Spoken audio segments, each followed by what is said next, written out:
Hey, welcome to Farm Talk Friday. It's June 30th, 2023. I'm Ken Jordan. This is my beautiful wife, Giovanna. Hi, beautiful. Hi, handsome. How you doing? I'm great. We're excited to be back for our redo or retake of episode 99 of Farm Talk Friday.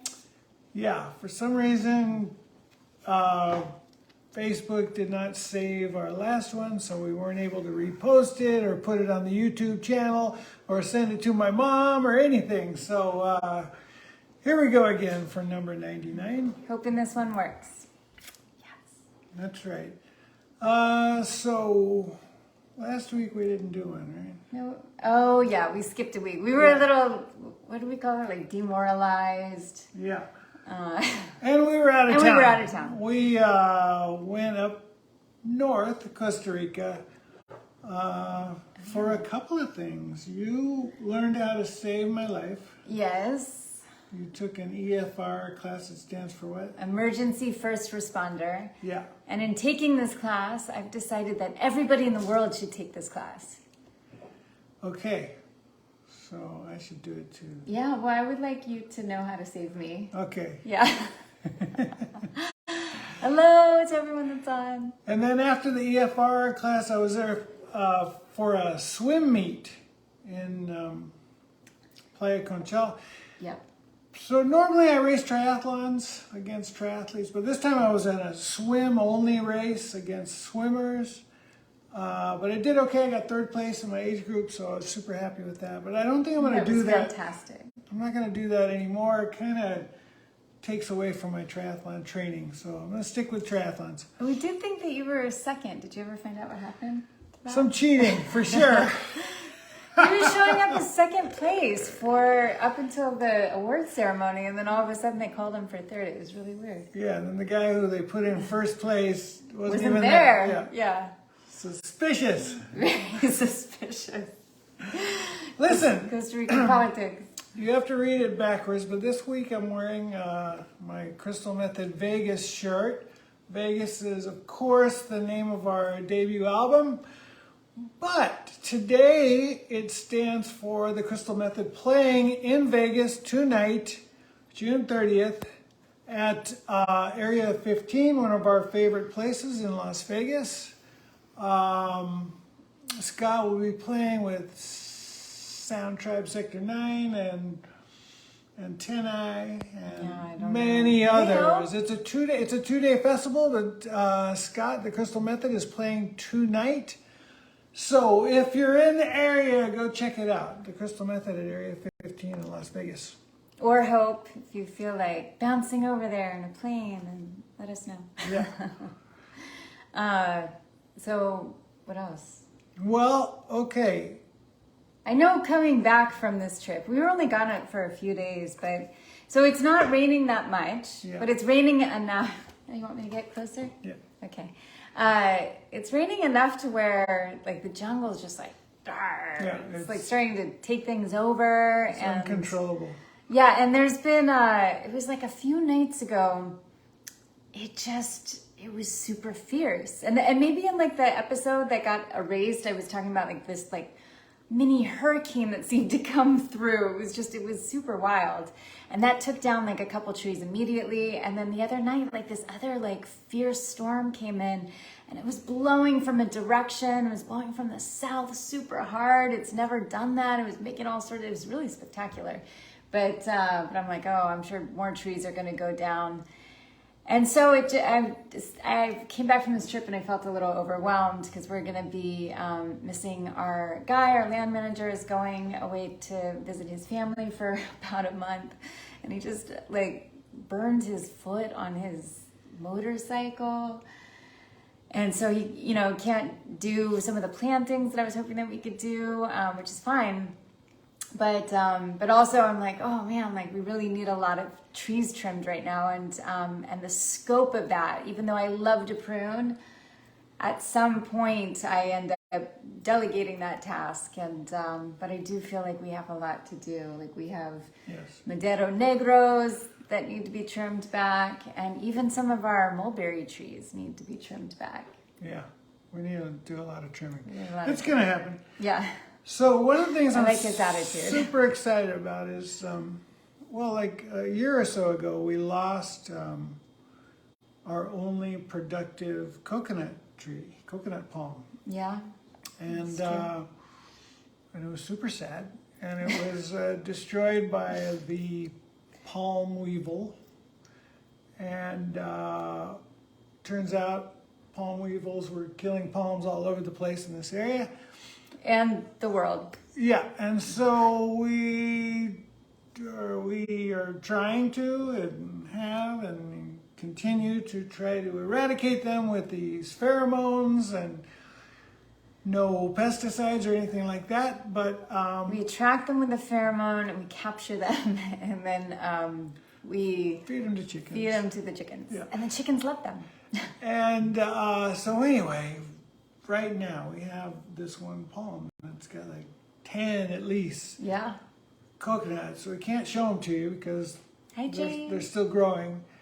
But as soon as we get one off the palm, we're gonna. Okay. Hopefully great. you're all still there. Yeah. Do not disturb does not work on your Like your favorites favorite list. list. Yeah. Hopefully that won't keep happening forever. Okay. Should I text him? Maybe. Yeah. Okay. Okay. So anyway. Go off camera for just. All right, we're gonna go with our first show and tell. We've talked about these before, but these are peanut butter fruit, and they're super delicious. They're ripe when they look this color. They start off as kind of green, right? And, Well, a lot of fruits are green, but then they quickly turn to this orange color. But this is even still too unripe. yeah, Are these ones squishy? yeah, these are squishy. So that should taste like peanut butter. And this, it's a big seed in there. There's not a lot of fruit, but you just eat the whole thing except for the seed. And it's like peanut butter. It's magic. It doesn't look like peanut butter, but it tastes like peanut butter. It's super good. That is the peanut butter fruit. Also, because Giovanna is still texting, I'm going to move on to the carambola dulce, which is a star fruit. And this particular kind is the sweet star fruit. This is not as tart as the normal star fruit, and you just have to experience this. This is kind of an oddly shaped one. This is a more normal shaped one. So the carambola, well, our dulces usually turn out bigger, about this size. This just happens to be a smaller one, but they're usually more this color, and this would be like the normal carambola color. The dulces are usually lighter, I guess. But this one is also a dulce, so there you have it.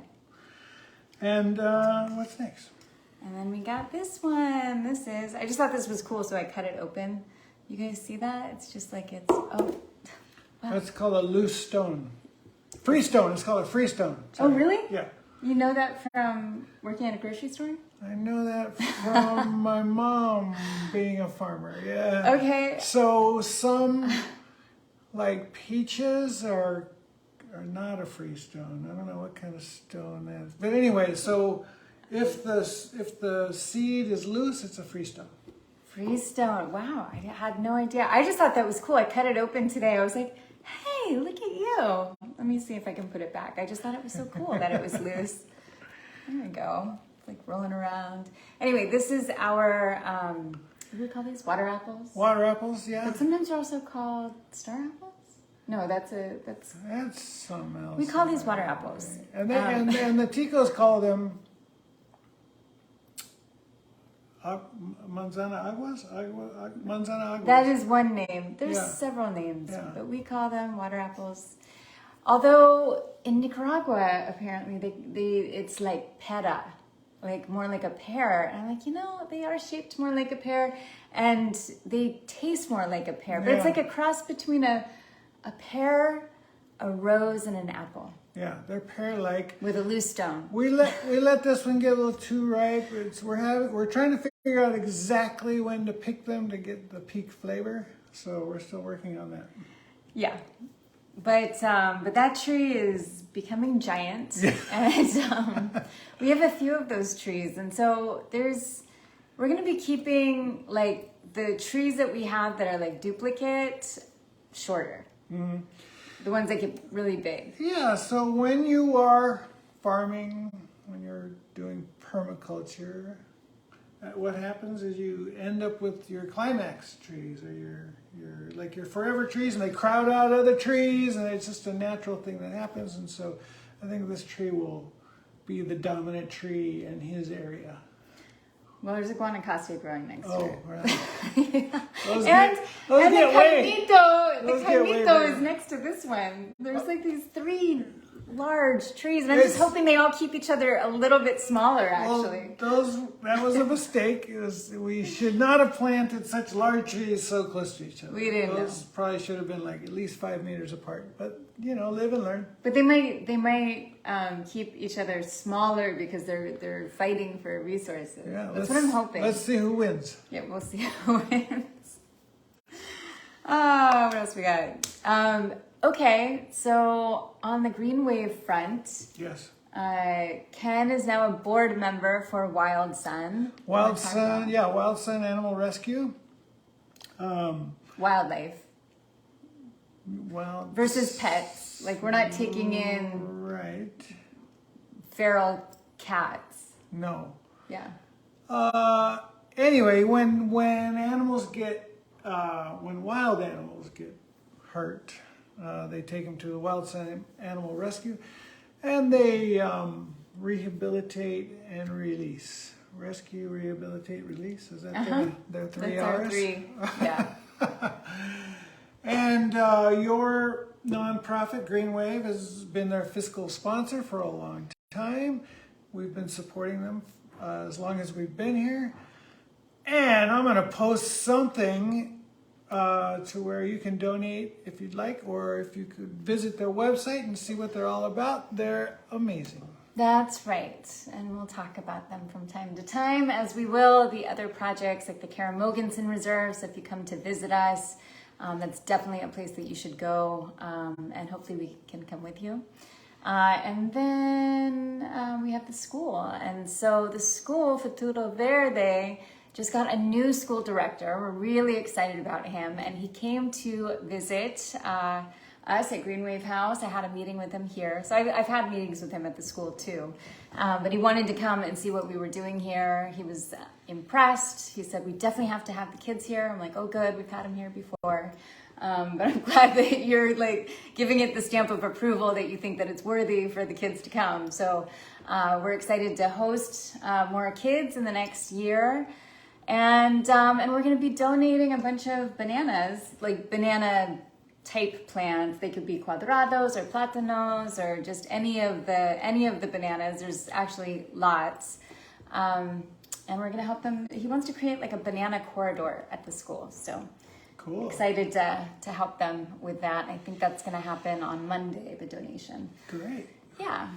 So that's super cool. And then tomorrow is it's the day that we set off an atomic bomb in the Bikini Atoll.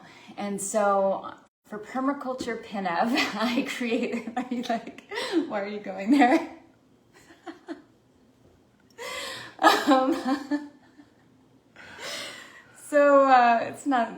This is not funny, but I'm just laughing because Ken's laughing at his little wife, but I don't know. Anyway, tomorrow is a very serious day, where we like bomb the shit out of, this atoll. We relocated the people. There was about like 150 Bikinians that were relocated, but we lied to them. We told them like, hey,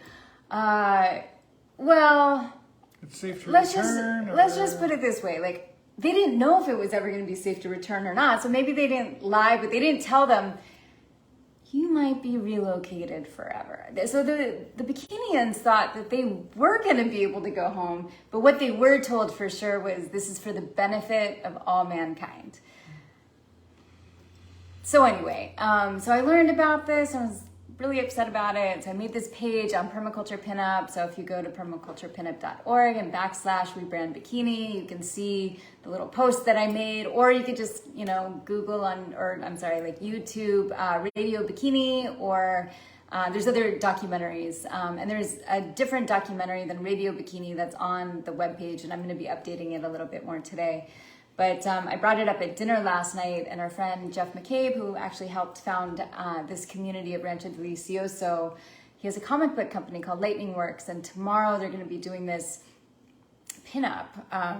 Like the artist, they have an artist that's going to be drawing one of his characters, and he's like, I can make the character in like a bikini, and we can make a thing about it. So we might do that. Cool. Just to create a little bit more awareness with people, so that we know where that name came from, and you'll learn more about that history on the page that I created, because there is definitely a story behind it, and I'm not really like the campaign's called. Sorry to cut you off, but I'm calling it Rebrand Bikini, but it's more of a question. It's I know from the guy that married a Bikinian and wrote a book called For the Good of All Mankind, that they want the name still utilized in a way because it's the only way that they have not been erased from history, because they were a small population that got moved, and that could easily just be like, okay, yeah, let's call it a two-piece and just be done with it. So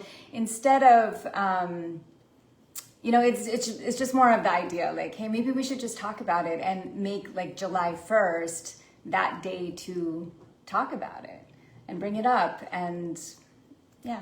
I think it's a great idea. Yeah. I think anyone that wears a bikini or sells bikinis, they definitely need to know. So Hope brought up a really good question. What's going on with our chicken tractors up there? Where's my finger? I don't know where your finger's at. Oh, there it is. Where's up there? Chicken updates of yours. It looks a little disheveled. I have to admit, it doesn't look that great. I think it's a bad angle, but basically it's a long chicken run, and we have some tarps up to protect them from the sun and the rain. And the bigger chicken tractor is in back of it. But they're all healthy and alive. One's a little broody. What's the update on Guy? Well, when I was walking here, Guy was out, and I don't think she had just run out. So I'm having a lot of hope that today's her day where she snapped herself out of it and she's decided to be a chicken again. But for like weeks now, she's just been, cooped up. Technically, like maybe that's where that word comes from. She's all cooped up, and then you open the door on her and she just looks at you like this. And then her feathers start to puff up. Yeah. And I just like she's depressed. And I'm like, oh, geez, Guy. So sometimes I'll blow on her just so that she runs out of, into the chicken run so that she can kind of like get herself back going and get out of that mental state. Because that is recommended, like, oh, you could, if it's something that's up, like bring them down, put the ladder up, but for her it's just a bit, it's like I could close the door, but sometimes I feel like that's mean. Like if she wants to go back in, fine, but I want to blow on her and get her moving a little bit. I don't want her sitting all day long. So chicken playground, yeah, it is a little bit of a chicken. Yeah, playground. they used to only have like one segment. This is no good. One segment, and now they've got like 3 times as much more room to run on the little one. The other one's much bigger. But there's only 2 in the small one, and there's 3 in the big one. I do want to say that we did try to make kind of a chicken playground in the big one, and those girls are so not interested in these toys. And I'm so glad that I made sure that they were made out of like wood or something that would break down, because they don't care. Yeah. They're not interested. She bought like bona fide 4 chickens guaranteed to have fun toys, and they never even looked at them. They make it look a little prettier inside because there's some like rainbow on it. Pride chickens, but what else? Anyway, well, So you got any last mermaid chicken, news? oh yeah, but I do want to say real quick Yeah. that we found a new feed. So the holistic doctor that we brought Crema to, who's much better, like she's jumping again, and so she's great. He told us that there was like an organic chicken feed. That is what it is, right? It's a much better chicken feed than all the other chickens in the area get. Yeah, so it's supposed to be, I think, non-GMO. Yeah. Anyways, like we were struggling. It's quite a thing that Ken does to make all the organic chicken feed. And we just had kind of like a lot of little trips, or I don't know what happened, but we were glad that we had it. That was an option. Ken got a big bag of it. And so they're still getting healthy food, but Ken didn't have to spend hours, making bags of food before we left, being stressed out about it. Yeah. So hello to John Ryan, who just joined. So Mer News. I just want to say thanks to Ken. Ken is just an amazing husband, and he is so supportive of this new pathway into, mermaid world. And he's been an excellent, he's my safety, like when we go out mermaiding, but... Am I a mermaid? He's my mermaid. I just invented it. Yeah. See, he's all into it. Like, he was like, hey, there's this new documentary, Mer People. We should watch it. I'm like, okay, let's watch it. It was great, by the way. Yeah. On Netflix. So in Cozumel, because we're not sure like what you guys heard or not heard, because we shared a whole bunch of stuff last week, and then like we said that, or not last week, but the last episode that got erased by Facebook. So I, in Cozumel, trained with Jules Diver to be a PADI certified mermaid instructor. And I can talk more about that some other time, because it's kind of like a safety thing, and there's reasons, and anyways, but it can still be super fun. And so yesterday we went on a scout trip so that I could find pod spots. So now that I'm back, and once I'm totally processed through PADI, I'll be a PADI certified mermaid instructor. There's going to be mermaid tourism as soon as I like train up some girls, and I mean, of course I can like send out the message worldwide, but I want to train up girls here, and then we can go and hang out. Instead of going scuba or snorkel, we go mermaid. And we found some great spots yesterday. So just a big shout out to Lucas and Orion for taking us out, and lots of great spots. So super, super excited. Awesome. Yeah. All right, so next Friday, Ken no age. the super big 100th episode of Farm Talk Friday. I don't know what's going to happen, but it's going to be awesome. Yes.